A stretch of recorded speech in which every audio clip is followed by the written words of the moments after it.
अशोक महतो और अनंत सिंह के बीच टकराव होगा, क्योंकि एक तरफ अशोक महतो की पत्नी लड़ रही है, एक तरफ अनंत सिंह का चेला लड़ रहा है। सरकार ही नहीं चाहती है कि वहाँ शांतिपूर्ण चुनाव हो, तो बहुत मुश्किल है। बेसिकली क्या है कि दोनों की एक तरफ से मूंछ की लड़ाई हो गई है। अब अनंत सिंह कहता है कि हम तो जानते ही नहीं है, जानबे नहीं करते हैं कौन अशोक महतो है। अशोक महतो कहता है कौन अनंत सिंह, उसकी क्या औकात है। दोनों अपनी अपनी मूंछ पर मतलब ताव दे रहे हैं। तो डरा ही जा सकता है कि बाहर निकलोगे तो टांग तोड़ देंगे, बाहर निकलोगे तो उंगली काट लेंगे जिससे बटन दबाओगे।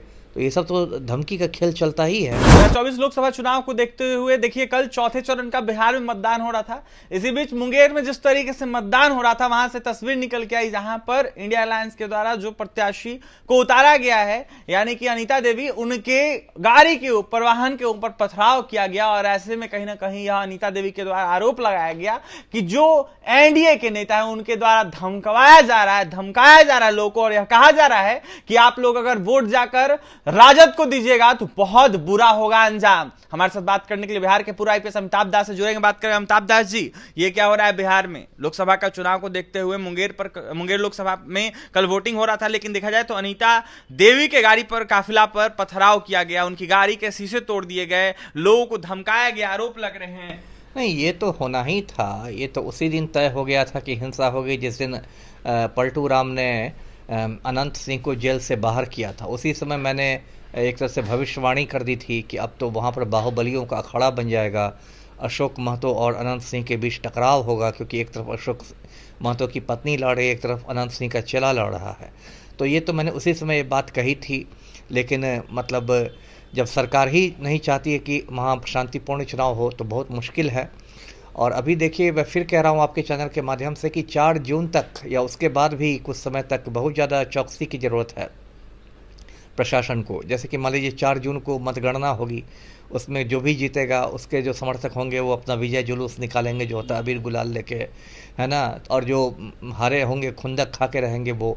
तो अभी इसमें बहुत ज़्यादा चौकसी की ज़रूरत है। और मेरी समझ में नहीं आ रहा है कि इस तरह सरकार ने क्यों किया। और जो सबसे ज़्यादा निराशा मुझे, खैर पलटू राम से तो मैं कोई उम्मीद भी नहीं रखता, लेकिन सबसे ज़्यादा निराशा मुझे चुनाव आयोग से है ना। मैंने पहले भी बताया हुआ कि कोई भी जो लोकसभा चुनाव होता है तो हर सीट पर चुनाव आयोग के कई प्रेक्षक रहते हैं, ऑब्जर्वर्स रहते हैं। जैसे कि एक आईएएस होता है वो सामान्य प्रेक्षक होता है, एक पुलिस आईपीएस होता है वो पुलिस प्रेक्षक होता है, एक आईआरएस होता है व्यय प्रेक्षक होता है। तो मुंगेर की लोकसभा सीट में कोई ना कोई आईपीएस अधिकारी को चुनाव आयोग ने भेजा ही होगा, जो दूसरे राज्य से आता है, जो लोकल मतलब दबावों से मुक्त रहता है। तो पता नहीं वो ऑब्जर्वर साहब क्या कर रहे हैं, मतलब कुछ समझ में नहीं आ रहा है। क्योंकि ये सब इतना हो रहा है, लगातार सोशल मीडिया पर आ रही खबरें, इतना में तो ऑब्जर्वर को कोई एक रिपोर्ट भेजनी चाहिए थी चुनाव आयोग को। यदि लोकल एसपी डीएम से नहीं समझ रहा हो तो उनके तबादले की बात होनी चाहिए। चुनाव आयोग को तो भी सारी ताकतें हैं, किसी एसपी डीएम, कमिश्नर डीआईजी किसी का ट्रांसफ़र कर सकता है। लेकिन पता नहीं क्यों ऐसा नहीं हुआ। और कल जो आपने कहा सही है, कल जो 4-5 जगह बिहार में चुनाव हुए उसमें सबसे ज़्यादा मुंगेर ही चर्चा में रहा। वहाँ इसी तरह की मतलब जो हिंसक बातें रही। मुझे लगता है राजद की कोई टीम गई भी थी, चुनाव आयोग भी गई थी मुलाकात करने।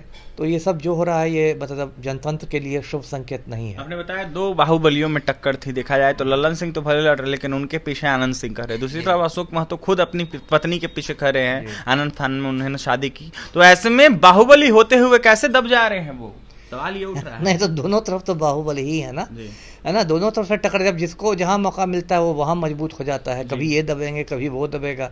बेसिकली क्या है कि दोनों की एक तरफ से मूंछ की लड़ाई हो गई है। अब अनंत सिंह कहता है कि हम तो जानते ही नहीं है, जानबे नहीं करते हैं कौन अशोक महतो है। अशोक महतो कहता है कौन अनंत सिंह, उसकी क्या औकात है।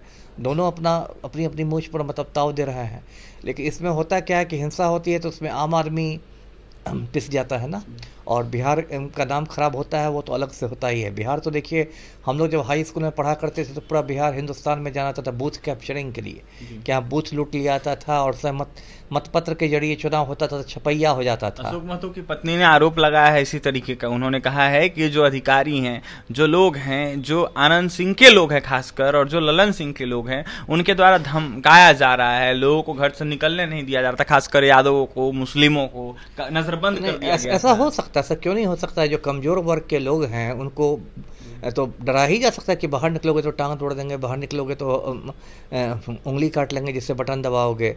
तो ये सब तो धमकी का खेल चलता ही है। तो क्या माना जाए, कब्जा किया गया था कल एनडीए के द्वारा? अब सीधे कब्जा करना तो थोड़ा मुश्किल है, क्योंकि आजकल तो हर जगह बहुत ज़्यादा मतलब बल तैनात रहता है, बहुत फोर्स रहता है। तो अब पुराना ज़माना है कि सीधे आप जाके कब्जा कर ले और सारे मतदाताओं के पास मोबाइल है, ये है, तुरंत तस्वीर वायरल हो जाती है। उससे ज़्यादा संभावना इस बात की है कि मतदाताओं को डरा के धमका के घर से निकलना ही नहीं दिया गया हो, है ना। और उसमें भी यदि आप कुछ 100 या कुछ हज़ार लोगों को रोक लेते हैं तो उससे तो परिणाम में अंतर पड़ सकता है ना। क्या कहिएगा अंतिम में जाने से पहले? अंत में मैं क्या कहता हूँ, तो फिर मांग करता हूँ कि अनंत सिंह को पटना के बेउर जेल से दिल्ली के तिहाड़ जेल भेजा जाए। 4-5 दिन में इसके पेरोल पर जो छुटा है उसकी अवधि समाप्त होगी तो ये बेउर जेल वापस लौटेगा। अशोक महतो को? अशोक महतो तो रेगुलर जमानत पर है, वो तो जेल के बाहर है, इसलिए तो उसको तो आप ना बेउर भेज सकते हैं ना तिहाड़ भेज सकते हैं, जब तक कोई फ्रेश कांड नहीं कर दे। जी देखिए, हमारे साथ बात करने के लिए बिहार के पूर्व आईपीएस अमिताभ कुमार दास थे। ऐसे में क्या कुछ कहते थे मुंगेर लोकसभा सीट को लेकर आपने सुना है। 24 चुनाव को लेकर देखिए कल चौथे चरण का मतदान मुंगेर लोकसभा सीट पर हो रहा था और ऐसे में कहीं ना कहीं कई सारे आरोप अशोक महतो की पत्नी अनीता देवी के द्वारा एनडीए अलायंस पर लगाया गया, जिसके बाद अमिताभ दास ने अपनी प्रतिक्रिया दी है। तो वहीं साफ कहते हुए नजर आ रहे थे कि जो कहीं ना कहीं बूथ कैप्चरिंग जो है पहले हुआ करता था, अब ये असंभव है, संभव नहीं है, क्योंकि पुलिस प्रशासन की पूरे तरीके से तैनाती रहती है। तो वहीं जिस तरीके से आनंद सिंह है उनको जल्द से जल्द बेउर नहीं तिहाड़ जेल भेजने का काम किया जाए पुलिस प्रशासन के द्वारा, यह मांग उन्होंने किया है। तो वहीं क्या कुछ कहते 24 चुनाव को लेकर आपने सुना है। और तमाम खबरों के लिए बने रहे हमारे साथ। कैमरे के हमारे सहयोगी विकास है। बहुत बहुत धन्यवाद।